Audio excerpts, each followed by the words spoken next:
जनता party की सरकार हमारे राज्य में बनी हुई है, लेकिन भ्रष्टाचार चरम पर है। अधिकारी कोई भी सुनने के लिए तैयार नहीं है।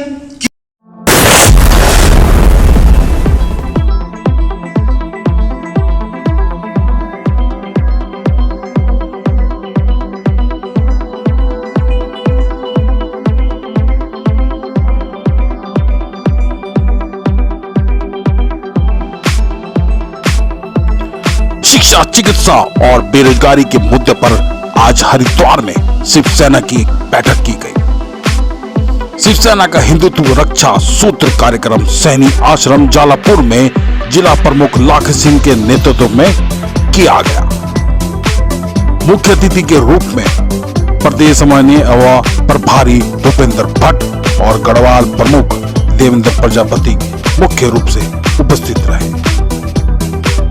भूपेंद्र भट्ट जी ने कार्यक्रम को संबोधित करते हुए कहा कि उत्तराखंड में शिवसेना का जनाधार प्रतिदिन बढ़ रहा है। शिव सैनिकों द्वारा जनता के कार्य कराए जा रहे हैं जो आगे चलकर शिवसेना का वोट बैंक बनेंगे और शिवसेना माननीय एकनाथ शिंदे जी के नेतृत्व में राजनीतिक रूप से बढ़ोतरी करेगी। विश्व में आज माननीय प्रधानमंत्री जी के नेतृत्व में जिस हिसाब से भारत का एक नया रूप पूरे विश्व को जिस हिसाब से ज्ञान दिया जा रहा है, बताया जा रहा है, उसको सजग किया जा रहा है, युवा पीढ़ी को बताया जा रहा है और उसका जीता जागता एक अभी जो है 22 जनवरी को जो है भगवान रामलला का जो है पुनः जो है वहाँ आगमन हो रहा है, नए मंदिर निर्माण हो रहा है और जिसमें हमारी भी उपस्थिति होगी और हम लोग भी वहाँ पर जाके जो है ऐसा आशीर्वाद वहाँ प्राप्त करेंगे इसके लिए। तो आज यहाँ से एक शुरुआत हम लोग कर रहे हैं और एक मेन मुद्दे तो मेरे ख्याल से जो है यहाँ पर जो रखा है कि नया युवाओं को नया जोड़ना और पूरे संगठन का विस्तार होना,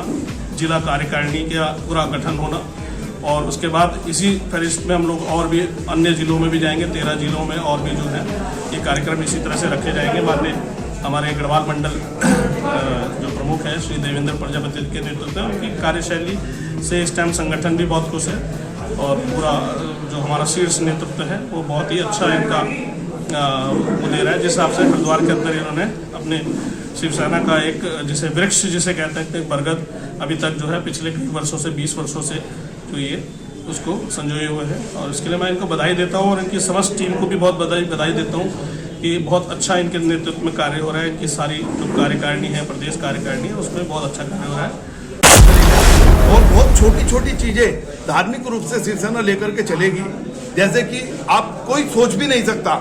जैसे कि हरिद्वार के अंदर अगर बाजार में देखा जाए तो हमारी धार्मिक चीजों पर भगवान की फोटोएं लग करके वो चीजें को बेची जा रहे हैं और जब उस चीज का हम इस्तेमाल करते हैं तो वो फोटो हम नालियों में फेंक देते हैं। तो उस चीज उस पॉइंट पे जिस पॉइंट पे कोई सोच भी नहीं सकता उस पॉइंट पे भी शिवसेना काम करेगी। हमारी रणनीति तैयार हो रही है। अभी रणनीति पदाधिकारियों के साथ हमारे बड़े कर्मठ जिला प्रमुख जो है लाखन सिंह जी नियुक्त हुए हैं, उनके साथ बैठ के रणनीति बनेगी और इन पॉइंट पे काम होगा। और कुंभ क्षेत्र से बाहर मांस मछली सबसे पहले तो बिकना नहीं चाहिए, बिकेगा ही नहीं। दूसरी बात, यदि कुंभ क्षेत्र से बाहर बिकेगा तो वो पर्दे में बिकेगा, उसको खुलेआम बेचने का कोई संविधान नहीं है। और तीसरी चीज हरिद्वार जैसी, क्योंकि हरिद्वार में पूरे देश से श्रद्धालु आते हैं, एक ऐसी मनोकामना लेकर के आते हैं। जब वो देखते हैं कि शराब का यहाँ व्यवस्था हो रही है, मांस की व्यवस्था हो रही है, तो मैं समझता हूँ कि कहीं ना कहीं हिंदुत्व पे कुठाराघात है और ये सरकार को हम चेताएंगे और सरकार को हम बताएंगे कि ये चीजें गलत हैं और इस चीजों पे सरकार के साथ मिलकर ये व्यवस्थाएं सही कराई जाएंगी।